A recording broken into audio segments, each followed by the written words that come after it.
Bonjour, bienvenue sur la cuisine de Liloucha. Aujourd'hui, je vous propose une recette de poulet rôti au four et pommes de terre. Alors, pour préparer cette recette, je vais commencer par râper la tomate qui va me servir de sauce. Alors, une fois que j'ai râpé la tomate, je rajoute de l'huile d'olive.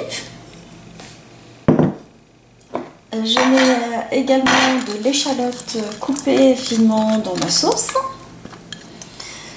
Je mets de la ciboulette ciselée.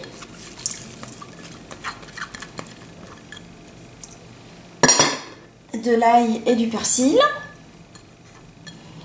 Coupé finement également. Les épices et le sel. Et je vais mélanger ma sauce. Alors je vais plonger mon poulet nettoyé et flambé dans cette sauce. Et je le laisse mariner pendant au moins 1 heure au frais pour qu'il s'imprègne de toute la marinade. Sinon, si vous êtes pressé, vous pouvez le faire cuire tout de suite. C'est juste pour une option pour avoir un poulet bien parfumé. Sinon, c'est pas grave. Alors j'ai enlevé le poulet une fois qu'il a bien mariné dans la sauce et je vais rajouter un tout petit peu d'eau dans la sauce. Je plonge des pommes de terre que j'ai coupées finement en rondelles fines dans cette sauce et je les fais, je les mélange pour qu'elles s'imprègnent correctement de la sauce de marinade, bien parfumée aux herbes et aux épices. Et là, je vais prendre un plat à l'enfour, plat gratin. Je mets mes pommes de terre réparties avec la sauce dans lesquelles elles vont cuire pour qu'elles soient bien fondantes et parfumées également. Je mets mon poulet par-dessus.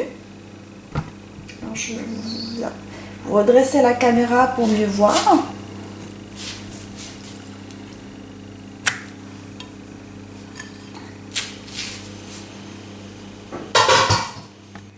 Alors je vais mettre par-dessus quelques olives vertes dénoyautées.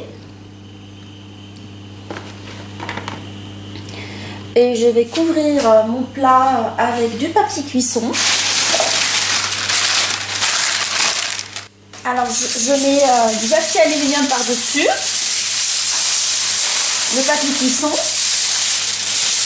Pour qu'il ne soit pas en contact direct avec les aliments. Je fais cuire mon poulet dans un four préchauffé à 180 pendant 1h30.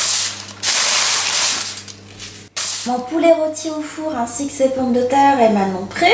Alors 15 minutes avant la fin de la cuisson, j'ai ôté le papier cuisson ainsi que le papier aluminium et j'ai laissé mon poulet gratiné en mode gris pour qu'il prenne cette jolie couleur ainsi que les pommes de terre. Alors j'espère que cette recette familiale et facile vous a plu. On se dit comme d'habitude, on se retrouve sur la cuisine de Liloucha avec des nouvelles recettes, des nouvelles gourmandises et à bientôt.